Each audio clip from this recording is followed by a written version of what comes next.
महाराष्ट्र में बीजेपी को जोरदार झटका, उल्टी पड़ी चाल, गिर जाएगी सरकार। हाथ मिलाने को तैयार हुए एकनाथ शिंदे और शरद पवार। एकनाथ शिंदे को हटाने का था बीजेपी का प्लान, तभी शिंदे गुट ने कर दिया बहुत बड़ा ऐलान। मुख्यमंत्री की कुर्सी जाने से पहले बीजेपी की कुर्सी हिल गई, घबरा गए मोदी। अब ईडी जाएगी या सीबीआई, नीतीश कुमार की भी हालत खराब, फोन कर पटना बुलाए गए विधायक। अगला खेल बिहार में। अजित पवार बीजेपी के साथी क्यों बने? क्योंकि जब से शिवसेना को तोड़कर एकनाथ शिंदे के साथ आई बीजेपी, तब से महाराष्ट्र में उसके लिए सब कुछ अच्छा नहीं हो रहा।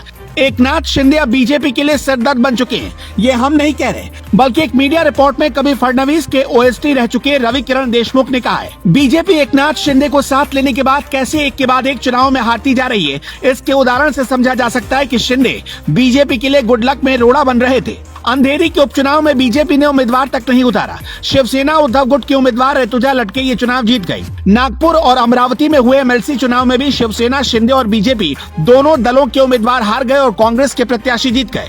इसी तरह पुणे के कस्बा पेठ बीजेपी के लिए सबसे पावरफुल सीट थी, इसके बावजूद वहाँ कांग्रेस का उम्मीदवार जीत गया।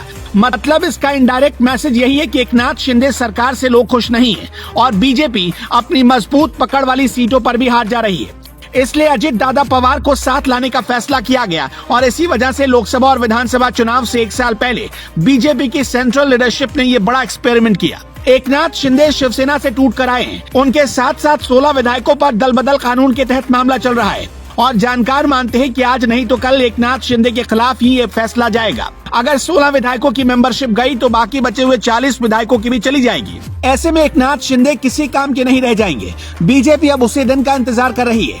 बीजेपी की चाल के बारे में एकनाथ शिंदे को भनक लग चुकी है, इसलिए वो अब शरद पवार के जरिए एक नई राह तलाशने की तरफ बढ़ चले हैं। कुछ मीडिया रिपोर्ट्स दावा कर रही हैं कि भविष्य में जैसे ही एकनाथ शिंदे को लगेगा कि उनकी कुर्सी पर खतरा है, वो ऐन वक्त पर पासा पलट देंगे और ऐसे वक्त में दल बदल कानून से भी बच सकते हैं। एकनाथ शिंदे और उद्धव ठाकरे हाथ मिला सकते हैं और शरद पवार इसमें कड़ी का काम कर सकते हैं। शरद पवार के लोगों ने एकनाथ शिंदे से संपर्क भी साधना शुरू कर दिया।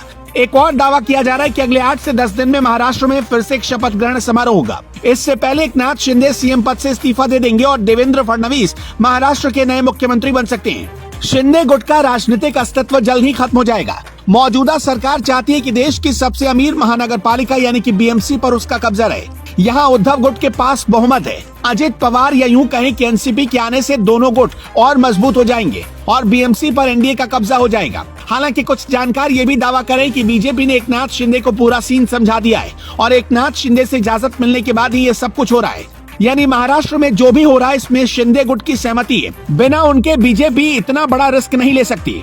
शिंदे सरकार मंत्रिमंडल विस्तार भी करने वाली थी, लेकिन ऐन वक्त पर अजित पवार का आना साबित करता है कि बीजेपी को अंदेशा हो गया है कि वो विधायकों की अयोग्यता पर आए फैसले को चैलेंज नहीं कर पाएंगे।